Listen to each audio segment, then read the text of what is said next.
अस्सलाम वालेकुम, मैं हूं इजाज शरीफ और आप देख रहे हैं क्यू न्यूज। अदालत उज़्मा के 5 रुकनी लॉ जज बेंच ने 17 मई को 3-2 की अक्सरियत से 63A की तशरीह पर मुख्तसर फैसला जारी किया, जिसमें करार दिया था कि पार्टी से मुनहरिफ होने वाले रुकन असम्बली का वोट शुमार नहीं होगा, जबकि पार्टी हदायत के खिलाफ वोट डालने पर वो नाअहल भी करार पाएगा।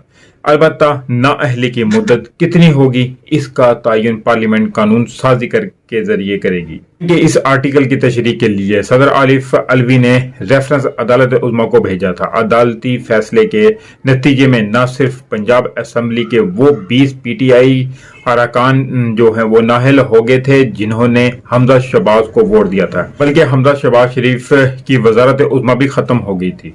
इस मुख्तसर फैसले के कुछ अरसे बाद ही इस वक्त दिलचस्प सूरत हाल पैदा हुई जब मुस्लिम लीग काफ के सरबराह चौधरी शुजात हुसैन ने पंजाब असम्बली में मुस्लिम लीग काफ के अरकान असम्बली को हदायत जारी की कि वो हमजा शहबाज को वोट दें। ताहम इनके अरकान ने पार्टी सरबराह की हदायत के बरखिलाफ चौधरी परवेज इलाही को वोट दिया, जिसके बाद मामला अदालत पहुंचा। सुप्रीम कोर्ट ने करार दिया है कि पार्टी सरबराह के बजाय पार्लिमानी पार्टी के सरबराह की हदायत पर अमल अरकान के लिए लाजमी है और अगर वो इस पर अमल न करें तो नाअहल करार पाएंगे।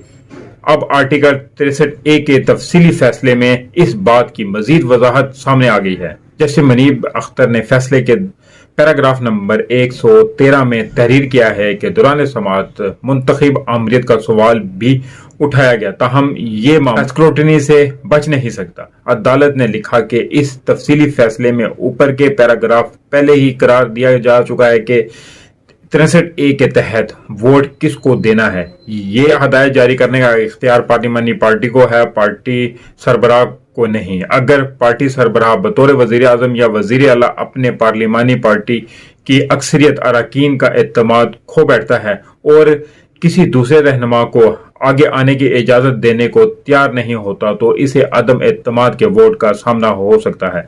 सदर या वजीर आला के मामले में गवर्नर इस एतमाद का वोट डालने के लिए कह सकते हैं। अदालत ने लिखा कि अगर ऐसा वोट होता और पार्लिमानी पार्टी अक्सरियती बुनियाद पर फैसला करते पार्टी सरबराह के हक में वोट देने की हदायत जारी करने से इनकार कर देती है तो अरकान पार्लियामेंट अपनी मर्जी से वोट देने के लिए आज़ाद हैं और इन पर आर्टिकल 63A का इतलाक नहीं होगा। ऐसी सूरत में पार्टी रहनुमा या तो अदम एतमाद का वोट लेने में नाकाम हो जाएगा, इसके खिलाफ अदम एतमाद की तहरीक कामयाब हो जाएगी। दोनों सूरतों में मुंतखब अमरीत ओहदे पर नहीं रहेगी।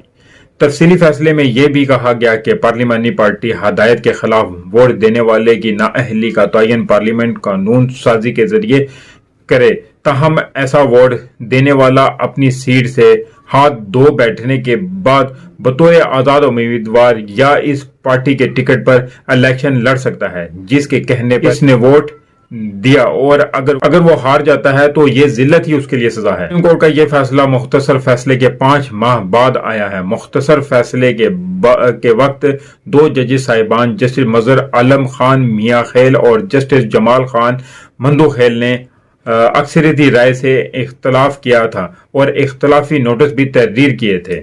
इसके साथ ही मुझे इजाजत दीजिए, मिलते हैं अगले व्लॉग में। तब तक के लिए अपना ख्याल रखिएगा। काइंडली जिस दोस्त ने अभी तक मेरा चैनल सब्सक्राइब नहीं किया, चैनल को सब्सक्राइब जरूर कर दे, बेल आइकन का बटन में जरूर दबा दें ताकि मेरी हर नई आने वाली वीडियो का नोटिफिकेशन आपको मिल सके।